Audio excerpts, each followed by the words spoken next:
तिरुवनंतपुरम के शहर में था एक मेहनती किसान कुमार नामक।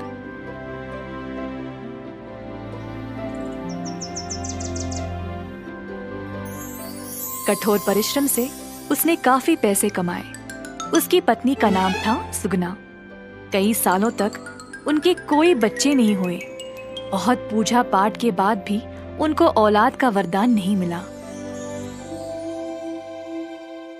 कुमार की पत्नी इस बात से काफी परेशान थी। एक दिन मंदिर की पुजारिन उनसे मिलने गई थी। पुजारिन के आने पर कुमार और उसकी पत्नी बहुत खुश हो गए। आप यहाँ किस वजह से आए हैं पुजारिन जी? मुझे पता चला कि आप दोनों बच्चा ना होने के कारण बहुत परेशानी में हो। पुजारिन जी की ऐसा बोलते ही सुगना को लगा कि शायद उनके पास कोई हल होगा, तो वह उत्सुकता से पूछने लगी कि वह क्या करे। जी हाँ, आपकी इस समस्या का हल ये चंदन का टुकड़ा है। 3 बार गंगा नदी में जाकर स्नान करें और अपनी समस्या के बारे में सोचकर प्रार्थना करें। इससे आपकी परेशानी समाप्त हो जाएगी। परंतु ये रास्ता चुनने से आपको कोई न कोई नुकसान भी होगा। अगर उस नुकसान को सह सकते हो तो तभी ये करना। दोनों ने सोचा कि एक बच्चे से बढ़कर और क्या है, और इसके लिए वे कोई भी बाधा का सामना करने के लिए तैयार थे। तो उन्होंने पुजारिन का दिया हुआ रास्ता को अपनाने का निर्णय ले लिया।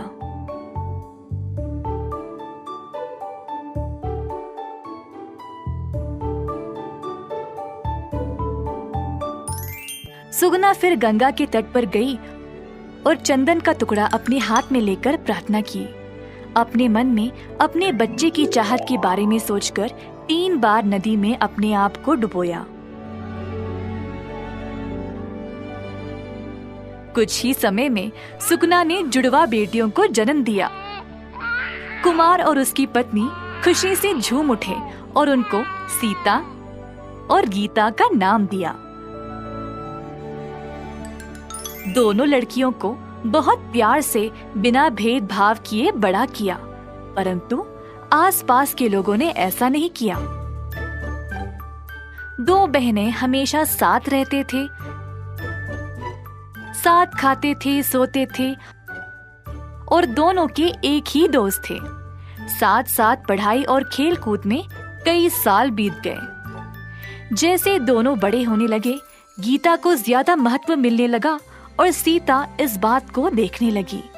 उसको धीरे धीरे लगने लगा जैसे बाकी के लोग उसको भाव नहीं देते थे।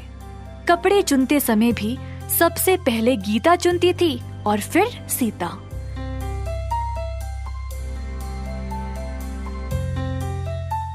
गीता को तैयार होने में मदद मिलता था, पर सीता की परवाह कोई नहीं करता था। दिन पे दिन अब दोनों एक दूसरे के साथ कम समय बिताने लगी। गीता अब सीता से पहले भोजन करने लगी। उनके दोस्त भी अब बदल गए। सीता ज्यादातर अपना समय किताबें पढ़ने में बिताती थी और गीता नाच गाने में। इसी तरह दोनों बहनों के बीच दूरियां बढ़ती गई। सीता को बुरा लगने लगा कि वह गीता के साथ समय नहीं बिता पा रही थी, तो वह गीता से यह बात पूछने गई। सीता की बातों का गलत मतलब निकालकर गीता ने उससे लड़ाई की। सुगना ने देखा कि उसकी बेटियां कैसे अब हर बात पर लड़ाई करने लगे और अपने पति से इस बारे में बात करना चाहा। कुमार ने दोनों को बुलाया और डांटा कि अब से वह अपने बर्ताव को बदले और लड़ाई किए बिना साथ साथ रहे। गीता को अपने पिता की डांट अच्छी नहीं लगी। उसे लगा कि उसकी कोई गलती थी ही नहीं और फिर सीता से बात भी करना बंद कर दिया। सीता लड़ाई को खत्म करने और फिर से दोस्ती करने गीता के पास गई, पर गीता ने नहीं माना और लड़ाई करने लगी। ये सब देखकर सुगना और कुमार ने वापस उस पुजारिन की मदद लेने का निर्णय लिया।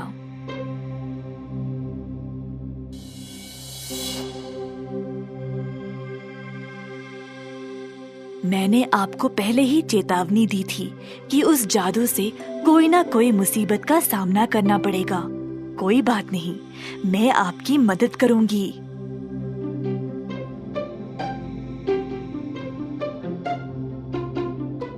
पुजारिन दोनों लड़कियों से बात करने गई और उनके सामने नारियलों का एक भोरी रखा। पुजारिन ने पहले गीता को बोला भोरी खींचने के लिए। गीता ने भोरी को रस्सी से बांधकर खींचने की कोशिश की, पर भोरी को थोड़ा सा भी हिला नहीं पाई। अब थी सीता की बारी और वो भी असफल रही। फिर पुजारिन ने दोनों को भोरी खोलकर एक एक नारियल बाहर निकालने को कहा।